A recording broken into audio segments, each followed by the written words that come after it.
trust if you're here, it's because you are interested in talking about technological challenges and solutions facing congregations. In the spirit of open space, my understanding of open space is that it's very loose, very unstructured, right?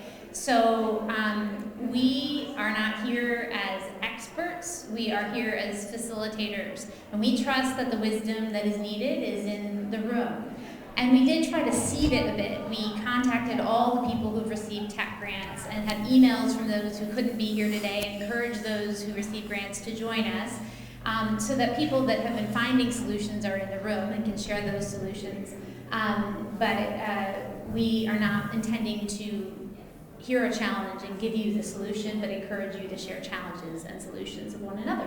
Again, I am Sarah Sanderson Dowdy, and I am the chair of the Communications and Technology team and pastor at St. Andrew's Presbyterian Church in Portland. And this is...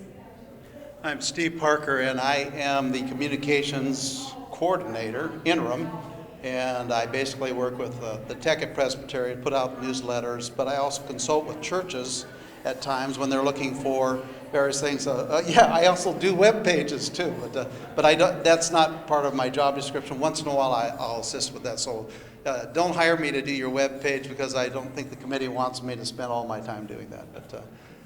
But I do a little consulting. We're not your boss, but yeah. Steve goes above and beyond in supporting the technological dimensions of all of our ministries, and we're very grateful for that.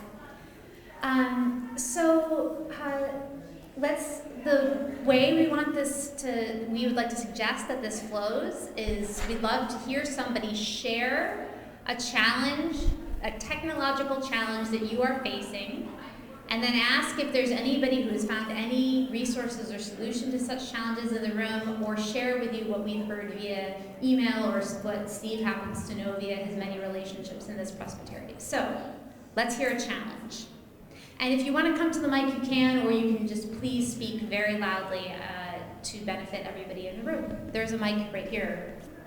And there's a mic right here, too. I'll share a challenge. Great, John. I'm John Martin from Tualatin Presbyterian Church. We have a sanctuary that's larger than this, but with movable seating. We're using projected images because Pastor Ken uses images in his sermons quite often, so they're part of the sermon. Our problem is that we can just barely get a good image on the screen because we have walls of windows all around, floor-to-ceiling windows, not darkened stained glass, clear windows. And so I would like to have a large image. The projected image is pretty washed out, even with the 4,000 lumen projector. Mm-hmm. We're thinking about putting large flat panel displays up, but to get something large gets pretty expensive. So that's our challenge. It doesn't do any good to put a 60-inch image up when people in the back can't see it. Right. So the challenge of clear screen visibility in large spaces with light flooding.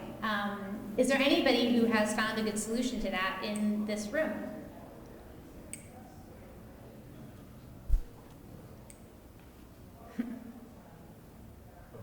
Bob. Okay, that mic's... No, maybe that... Okay, why don't you use the other microphone? I think I'm going to figure out what's wrong with that.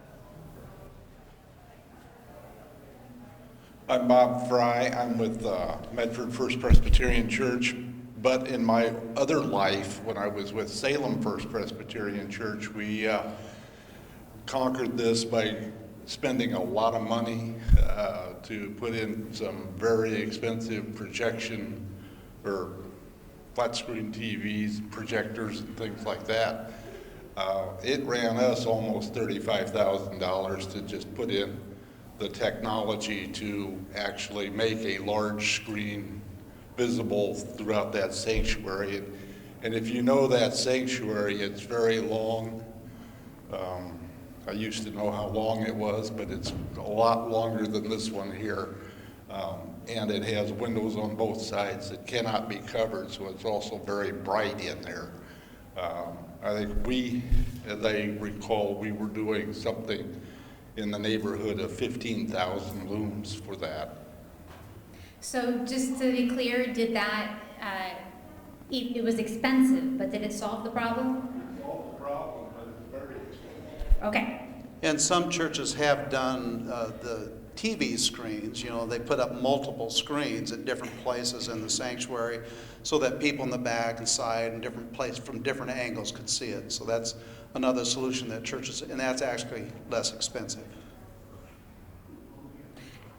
Do you know, Steve, if churches do that, if they install multiple flat screen TVs in various places in a sanctuary, do they typically have to invest a lot of money in enhanced Wi-Fi connectivity or something like that in order to project to those screens?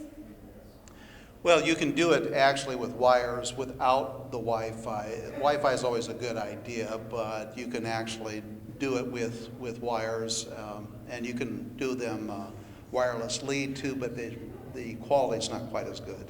And so, but you can do them through the internet too. How much extra expense is added for the wiring of screens? Well, if you have a professional person put in, that can be kind of spendy too. Just putting wires in. Okay.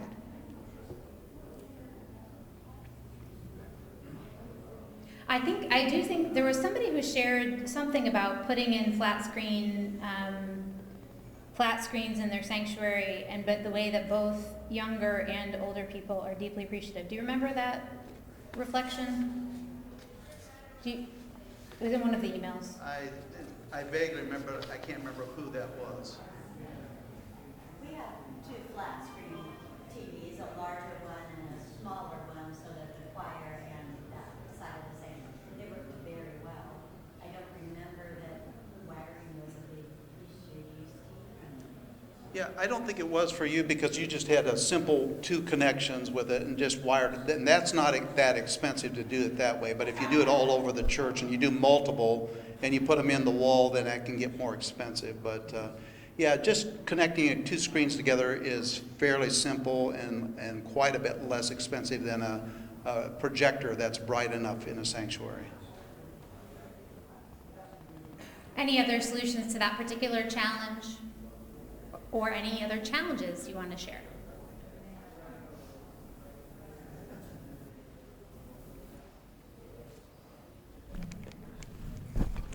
I'm Kathy Dunford from Covenant in Gresham, and our challenge is with our sound system.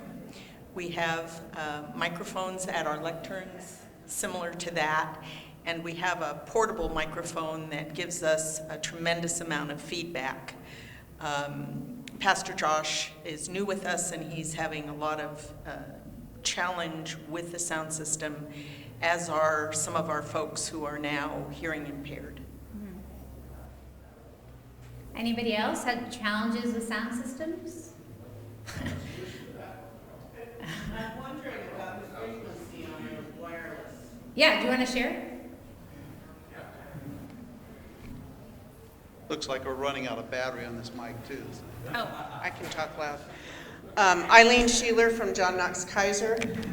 I discovered on our wireless a couple, 3 years ago that the FCC changed bandwidths that we could use from what was set in there. And I said, oh, gee, that's nice. And somebody said, so you're changing it, right? I am. I was amazed at how easy, once I got the manual for the wireless mic and the receiver, and I logged into Sennheiser's website, and they gave me a table of what frequencies were available in my area, and it was easier than I thought it was ever going to be to do that. I'm not techie, but it did help a lot with the, I'm not going to say feedback, and that may be a different issue, but the static and the background picking up the CB kind of whatever thing all went away when I went to a legal frequency. So that might be one thing that you'd want to try. Great resource, thank you. Steve, did you have something you wanted to add? I should clarify that there's a difference between interference and frequencies. Frequencies has to do with the radio waves that are in your area. So some things aren't frequencies, and you might pick up a frequency of a truck driver with a CB radio or this or that. That's interference, and I think the battery just ran out. And so there's interference, but then feedback has to do with your actual sanctuary and where your microphones and your speakers, and you usually need a sound professional to come in and set that up for you. But basically, the basic rule is you don't want your microphones way in front of your speakers. If you're too close to your speakers, you're going to get feedback. So it's the placement of your microphones that's important.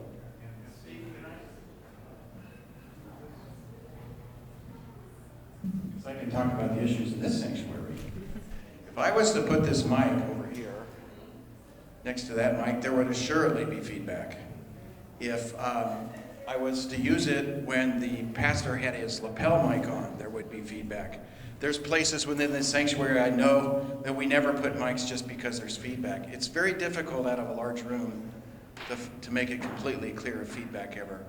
So what we do is we have a soundboard back there to the right of where Steve's standing, and there's someone who, during service, turns the pastor's lapel mic on or off, or turns the lectern mic on and off, and turns these on and off, and that seems to be the best practice. Sure, you understand. While we've only got one, we'll keep it loose. Okay. There was another dimension to this question about hearing, about sound systems, and that's hearing assistance, those with hearing challenges. And I know that a couple of different congregations have recently installed newer systems for hearing assistance, and I wonder if anybody in the room can speak to that. We do have a hearing loop in this sanctuary with equipment, and most people with modern hearing aids can tune to it and hear just fine. We've gotten rid of those old, headphone things and, with the pagers like system. That's all out the window. We now, the hearing loop's really working well. And we got that off Barnabas funds from Presbytery. Can you talk about how much that cost? It was about $5,500, I believe, for this room. And who would you recommend for providers for such services? I wasn't involved with actually selecting it or installing, so I'd have to point you at our Buildings and Grounds Committee. They would know. Okay. I could maybe get you who we used. You call those hearing loops? Hearing Loop, L-O-O-P. Is that like Bluetooth? Yes, it is similar technology. There are multiple repeaters around the room. And so each person that has hearing impairment needs one of these loops? No. The No. room gets the loop. They have The their room hearing has the aid. loop, and they are broadcasting these routers to the hearing device the person has. Right. Yeah. There are companies who make their living in this business, auditory consultant companies. We just installed one at John Knox in Kaiser, smaller room than this, but we hit our narthex too, so that's a decent space. And ours was $3,700. The company we used is Hearing Solutions, Hearing Solutions, and they're out of Eugene. That guy knew his business. And I learned a lot about our sound system from him as he installed that, because a lot of those guys have backgrounds in audio of some kind. And he was more than willing, and I would think others would be too, to share their knowledge, so that I got a twofer out of that because he helped us fine-tune our audio system. So, pardon? No? Okay. Great resource to share. Thank you. Any other thoughts on sound systems, hearing assistance, solutions that your congregations are finding? Can I make another comment about Sure. that? The feedback, also on feedback, if you're having feedback in your sanctuary, the type of microphone that you have is important too. There's various patterns on a mic. Some of them pick up everything around you. Some of them just are more directional. If you're having feedback problem, you might want them to use a more directional mic to keep from picking up all the extraneous noise. So one of the emails we received says, oh, it was you. I'm not going to repeat what you just said. Never mind. You're here. Please do share. A new challenge. So this is more of maybe a philosophical challenge, and I just wanted to hear your feedback. We went, I went to the congregation with a proposal to put a screen in the sanctuary. We had a great place for it, and actually applied for the grant, and got a lot of feedback that we don't want screens in our sanctuary. And surprisingly, I got that mostly from younger people. They were like, we look at screens all day, we want a sacred space for our sanctuary. We ended up putting it into the fellowship hall, a big, nice 80-inch screen from the technology fund. And we also used a wireless mic that we connected to the sound bar. And by the way, that's a great way if you want to, a Bluetooth sound bar works really well for if you just have a single mic in a room. A lot cheaper, only $300. So, but I wanted your feedback. What are you hearing? You know, everybody has sort of an assumption that we have to have screens in sanctuaries nowadays. And what I really heard was it was mostly from young people, a strong feedback that no. So is there a place for it? Is there a place maybe like this where you hide it and maybe you bring it out for meetings, or do we keep the sanctuary a sacred space?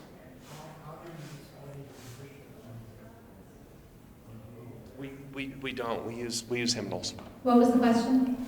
How do you display worship You're not music? projecting music. You're not projecting it. And we tend to, we tend to sing hymnals that are hymns that are very frequently used by the congregation. So I would say the only contemporary music we use is in the Glory to God. Yeah. We found that over time, people got used to this rhythm.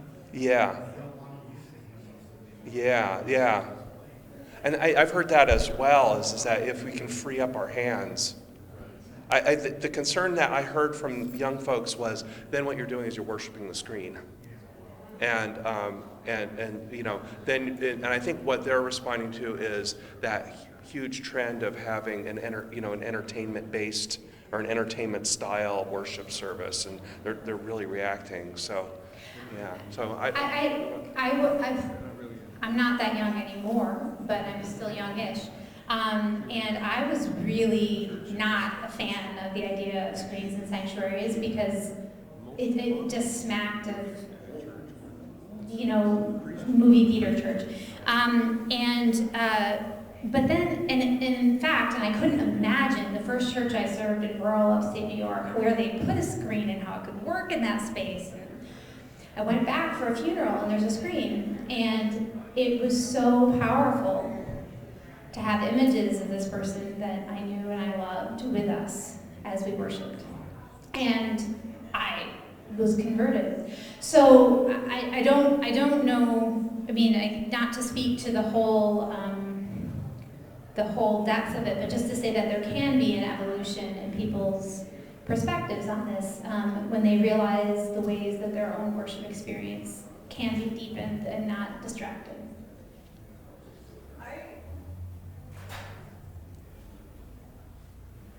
We have our projector and screen as a gift from a very older member of the congregation who was not sold on it until she saw it in practice at another sanctuary. And one thing that I have very, very consciously done as I design the slides, we use no movement. We use black background, white font, period. The images are enhancing the scripture. They don't move. I don't like motion. I've personally have found that very distracting. So it's a worship aid, not something to be worshiped. It's blank during the sermon unless the pastor has something that they want projected. I've attended churches where they have this thing going during the sermon. It's blank 1/3 of the service probably. It's just not there. Now, we are quite fortunate. I don't have to drop a screen. I have a big white wall, and although it doesn't give me quite the projection quality, I love it because when it's not projecting, it's just not there. And so that was really helpful. But you ask about philosophy a little bit. Simple, simple, simple. I don't use any transitions between slides. It's just slide, slide, slide, and we sing so much better. Yes. Could I just kind of add another question to that too? Because you got people who really love, the verbal thing, and some people are more visual in their learning. So how do you balance all that in there too? I did find this, what I was looking for later. This is from Andrew at Redmond, and they did a massive technology upgrade. We gave $3,000, maybe $5,000 to a $50,000 big project. But he said that projection is hugely, they replaced projectors to top-notch laser projectors because they shoot at quite a distance. He said projection is hugely improved, and if we use technology in our churches, we need to use what is current. Our oldest members with sight limitations have a better time reading projected hymn and song lyrics and liturgy. He also said at the end, it's been a great learning for us that technology really benefits all generations. Younger people are not distracted by the poor quality, and our older generation can more fully participate in worship. Win-win.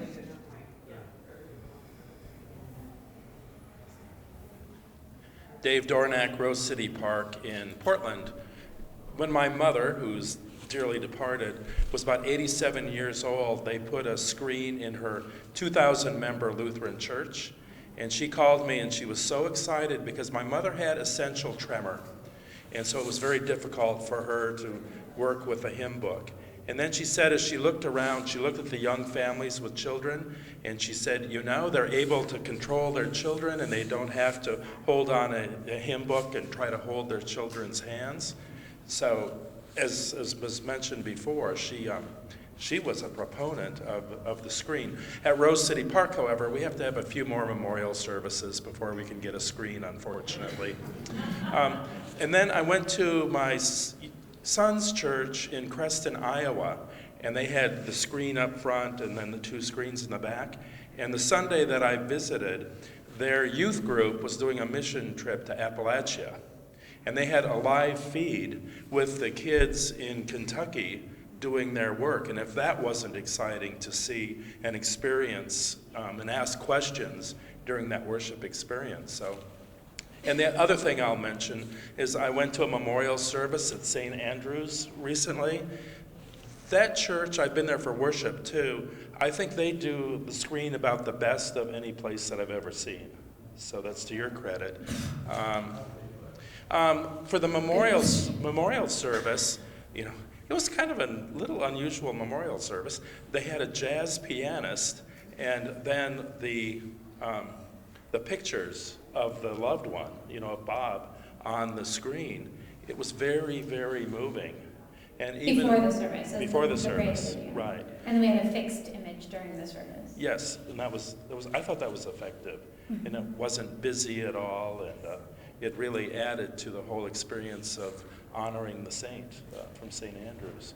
So, thank you, Sarah, for that. You're welcome. And we have a challenge in that the screen was installed 12 to 15 years ago, which is awesome. That was ahead of the curve. But it only supports our current projector and screen require us to use an old format of PowerPoint, right? And how long we can still keep doing that is a question, right? And so we've got to figure out a way to meet our needs in a new way, right? So I think we have been making effective use of the screen, and it is a screen that can come up and down. If we want to get rid of it, we can get rid of it. But we probably need to move to some kind of a flat screen, given our space. But so we do make regular use of the screen, but it still holds challenges for us. Can I just say that I don't know if they do this in your funeral homes in the area, but a lot of the funeral homes started offering tributes to their people, and they did these little videos and they put them together, and then people would come to our church and say, can we do that here? And so, if you don't have the technology for it, you can't do it. But a lot of people want that now. Like you say, pictures of their loved ones, a little slideshow.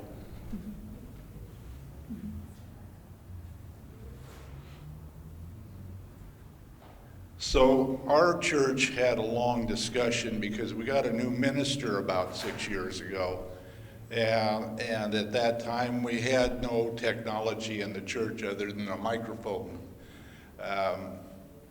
One of the things that we discovered as we had our conversation about whether to put screens in our sanctuary, which we did not do, was that a number of new people that are coming to our church come to the church because we offer a traditional service in our sanctuary, which is organs, robes, choirs, processionals, all of those sorts of things. We decided that we would also offer what we call our informal service, which is done in our fellowship hall. It has a screen, it has all of the screen things that we talk about. The songs are on the screen. The pastor uses it as part of the worship service in terms of the announcements or the introduction to the service, all of those things, and that works out really well for us.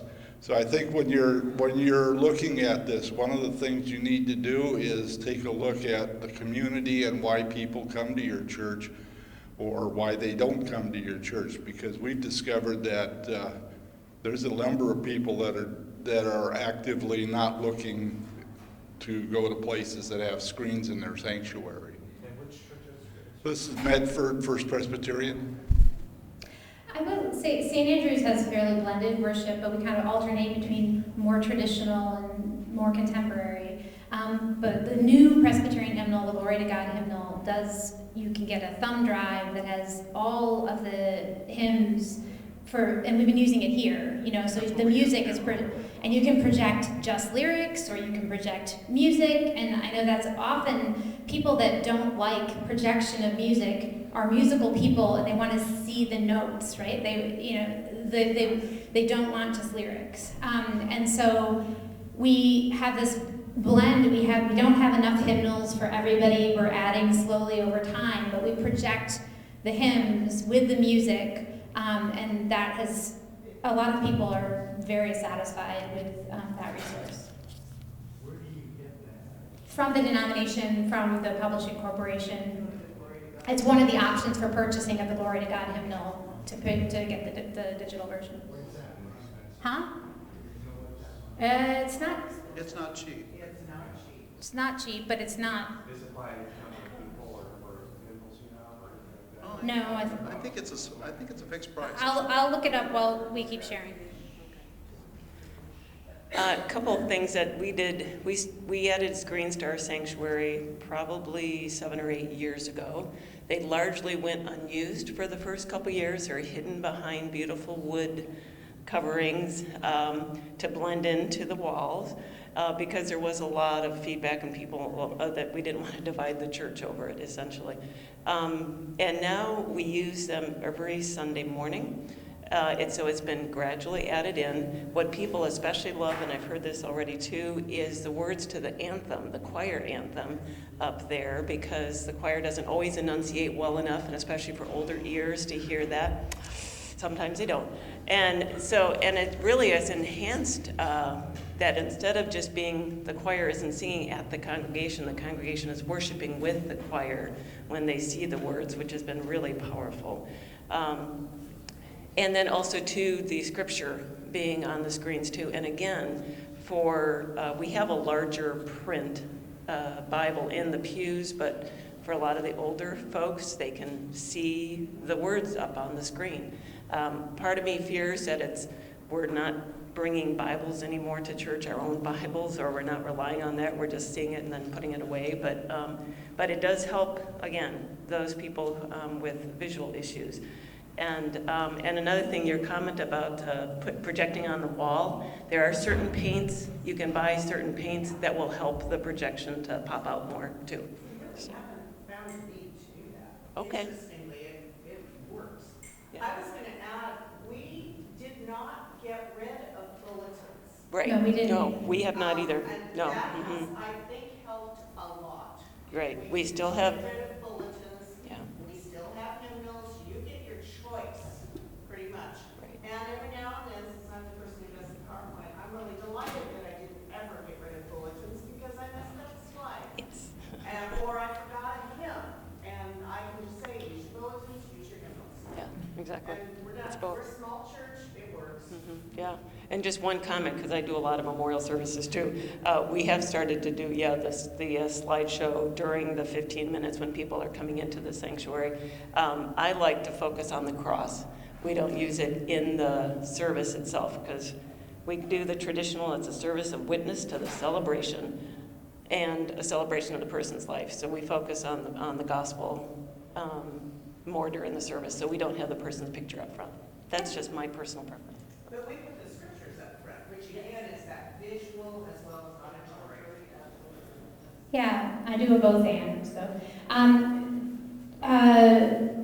The Glory to God Projection Edition, words only, is $249. The full projection edition with all options is $500. And I see that there's also now a web version, which I assume you download what you need, and for small churches, it's $300. Yeah, and it appears that there's a 30-day free trial of the web version to see if it would work for you. Yeah. I don't know what the large church price is. I haven't found that yet.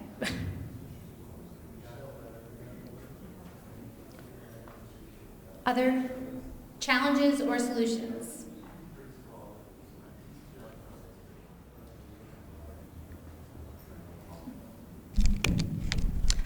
I'm Stephen Hammond, the new Budget and Finance Chairman for Presbytery, which after yesterday's meeting, it got me to realize that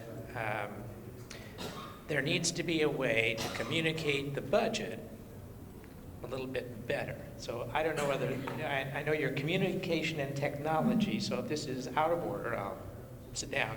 But how do we, what would you like our committee to do to, one, enhance your understanding of the budget and what it covers, as well as how do we communicate that to congregations? What sorts of things would be helpful in doing that? Thoughts from the room?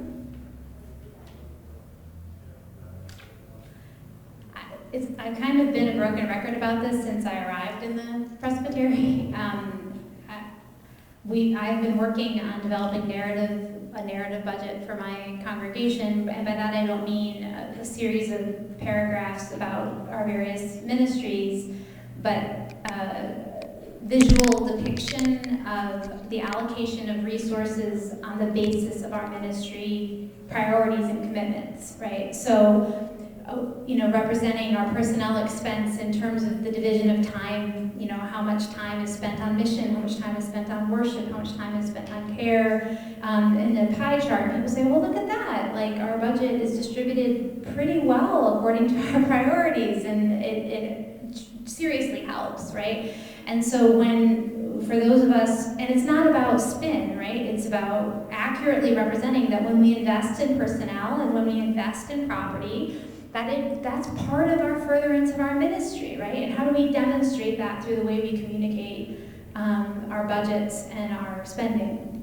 And so I would hope that the Presbytery could offer us an interpretation of our spending that better helps us see how our money is being used for ministry. Mm-hmm. So I have another question to ask you is, how about recording sermons? How many of you do it? And visual or just audio? Okay. And is it useful? Do people actually, do you get a lot of engagement on the website with it? Lots of people seem to have experience with that. Gary. My name is Gary Buck, and I'm from Newburgh First Presbyterian Church. We got a grant about a couple years ago to buy a Matrox encoder and a Roland video switcher and a camera for about $4,000. And we use it to record our sermons every week and live stream them.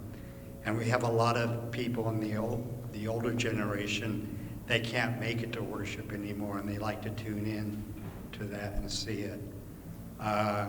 We get quite a bit of engagement on the website where we put the recorded worship services and stuff.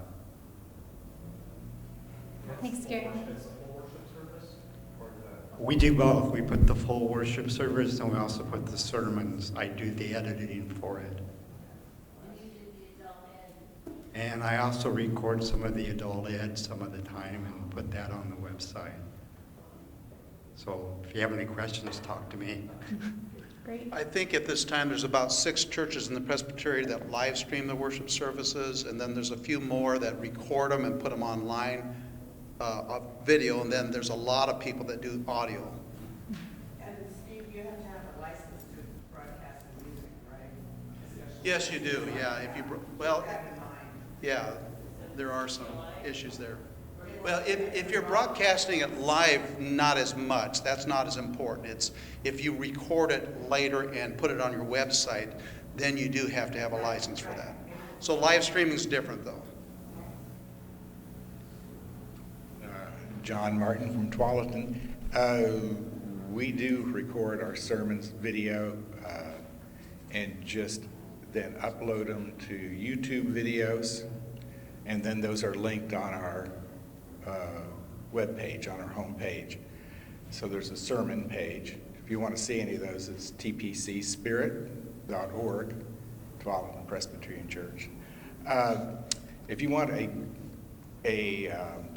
really sell the use of projected images in worship, connect a camcorder to the projector and put on the screen the pastor doing the children's sermon. Pastor's usually sitting on the floor, right, with the kids all around. Congregation can't see, and they're straining to see, and they're frustrated, and they get bored. If you put it up on the screen, and that's easy to do with just a cable connected from the camcorder to the projector,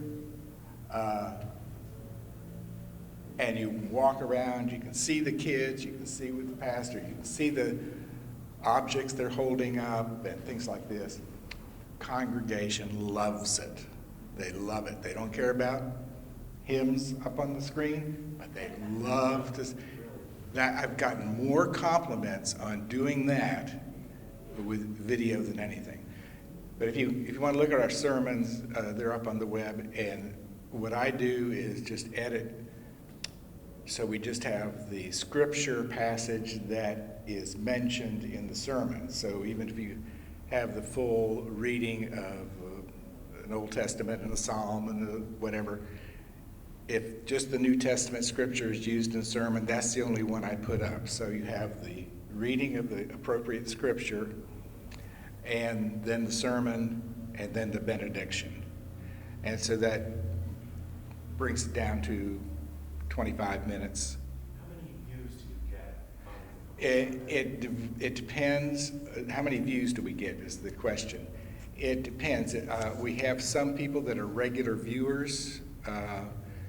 So there's a core of maybe 20, 25. So that's kind of our baseline.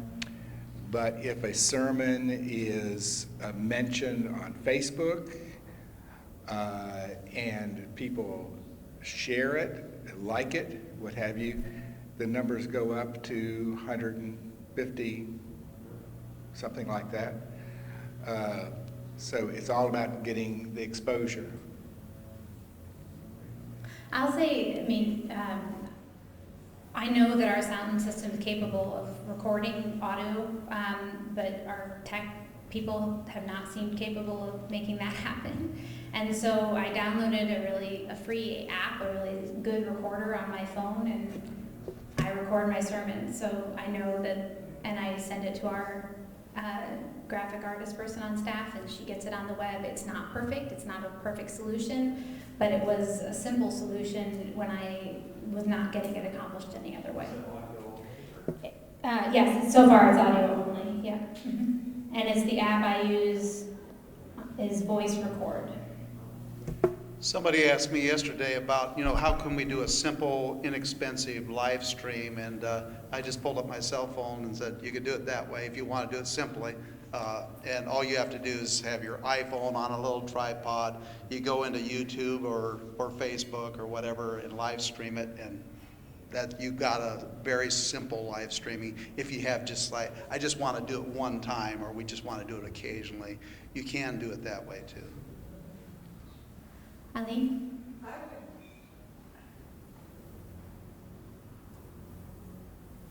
I'm really jealous when you say audio people, because there's me. And Person, but if you have more than one, has a challenge. Yeah, and I dropped into this job when they opened the cabinet and said, here it is. So over the last few years, I've learned really some hard lessons, to the point that if you are in a small church, number one, write down what you're doing. Take a picture of the sound mixer. Ours is a little tiny box. And for, I don't know how many years, the handheld microphone has been plugged into the wrong outlet. And amazingly, when it got plugged into the right one, you could hear people. So I know nothing about sound systems. I got what I got. So I am in the process of taking a picture of the mixer and making notes about what goes where and why and what it does. Because in small churches, you get who you get to run this kind of stuff. We're not pros. Right. And I think if there's any one thing that Kat could do in your spare time, is maybe check in with some of the small churches and say, do you know what you're doing? Would you like us to just come look? Because the feedback thing, for example, if you could help them just say, that spot over there, we have one in our sanctuary. That spot over there, don't walk there with the portable mic. Don't do it. Just don't do it. Doesn't have to be fancy and fixed. You just have to know what to avoid. And that's been a lot of where our learning has come from. And I'm just bound and determined to, whoever gets gifted with this thing next, at least has some pictures and notes of what to do and not do. And I'd really encourage you, even in probably larger churches, to do that. God bless you. I should say that when we first started the tech grant process, we went to every church and kind of consulted with them and told them what they ought to do. But then we found out as people applied, there's some churches that already know what they want to do, and they bring in professionals and they give us these bids, and we think it looks great, because they have people that really know what they're doing. But then there are some small churches that really don't know where to start, and more often we get requests from them to actually come in and look at, and we will do that. So I also want to suggest, what we're doing today is resourcing one another, and that's part of, I saw Pat's lament in her GA commissioner application about our lack of connectivity, and you know, if you can check with the churches within a 20-mile radius of you and ask what's working for them, and ask also for their assistance, what merchants in your area are trustworthy, what resources should you steer away from. Access the connectionalism of our church also. Should I just show the webpage real quick? Sure. Get to the I think we're almost out of time. Okay. We're reconvening at 11:35, and it's 11:25. So let's take 5 more minutes and then give everybody a 5-minute transition. Okay, your front page there, the web page, you go there, and if you click down there, there's grants and loans. You click on that, and if you scroll down, see, can you read that? Okay. Technology grant, and then I can't read it very well from that far away, but anyway, you have some links there. You click on it, and you get your application right down there. Great. So we have 5 more minutes. Any other challenges or solutions to share?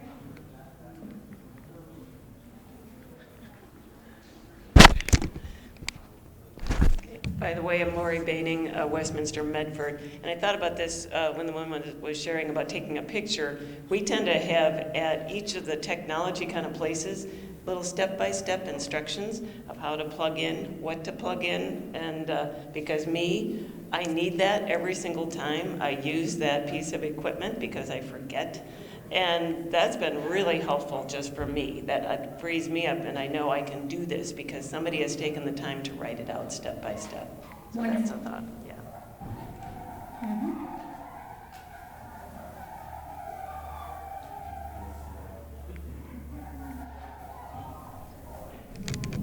We recently went through the process of hiring a new pastor. And one resource that our PNC found to be very helpful was to see recorded sermons from our candidates.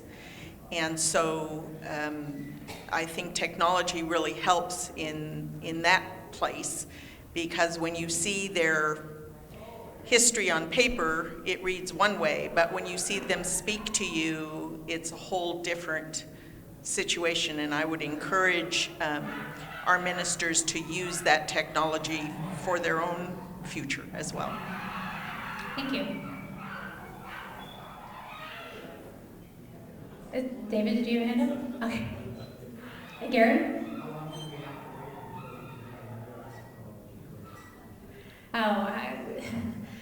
So Gary just asked how long you have to wait before you get a second technology grant. We were just discussing this at our last meeting, and you may apply for a second grant. The action of the committee was that we're not inclined, if somebody has received a maximal grant, previously it was even more than $4,000, we brought the total down to have funds distribute wider, right? We're not inclined to do a second grant to a church that's already received a maximal grant, but you can apply and we'll discern, and if it seems wise and appropriate, it's possible that you could receive. So there's no hard and fast rule of a time limit or any such thing, but the general desire is to help as many congregations in the Presbytery as possible, and to stretch our funds as far as they can go. Does that seem accurate to our last discussion? Okay, yes? Sure? You have 2 minutes. 2 minutes, 3 minutes. So one of the things that we're looking at right now is trying to communicate to the people around us. And you start getting into the social media world, and we're an older congregation with an average age of 61. So we have a web page, we have a Facebook, we've just launched into Instagram. How many of the various social media networks do people use to communicate to the world around them? How many use Facebook? Do you use Instagram too? Mm-hmm. Any use Twitter? We have an account, but we don't use it. Yeah, we had people in on Twitter. When we had the General Assembly people in there, they didn't recommend using Twitter for churches that much. Yeah. More Facebook, Instagram. And one of our new communication elder has been trying to post, especially our children's ministry-related opportunities on Red Tricycle, I think, and on Nextdoor to really get to our neighborhood and to the families in our neighborhood. I don't know if it's paying off, but those are some new social media options we're exploring right now. Red Tricycle and Nextdoor. I think it's, am I wrong? Is it Red Tricycle? I haven't even been to it. But it does sound cute. Are there social media that churches are using to good effect? Instagram is, has been a great resource for us in terms of catching, visual images that we can then cross-post to Facebook very easily. Anybody use Tumblr? Nope. Notes. Lori from Medford, Flock Notes. It is a way to send text messages in groups. It's flocknotes.com. Flock like your shepherd and your sheep flock. And it's a service you pay for, but you can then, our children's ministries person uses it to send out text to all of her parents in the group, and we have an elder group, and we have daily devotionals that just a little, it's limited by the characters, like 22 or something, and that tie into the sermon that we send out to whoever wants to use that go out 5 days a week. But flocknotes.com has been good for us too. So. Okay, good. Flocknotes.com. All right. Yes, one more minute. I'm Bronwyn Curtis from John Knox and Kaiser. Because we are such a small, such a small church, our youth partner with West Pres in Salem. They use Remind to send out the group text. So as a parent of a teen there, I get Remind, and those are really good. They come as a text and an email. And that works really well from my perspective as a parent to know what's coming up and how it's going. Remind, is that what you said? Remind. Remind. Yeah. Okay, thank you. It's great. Great. Well, I really thank you all for sharing your challenges and some of the solutions you're finding, and hope that you'll reach out to our team in the future. Thanks.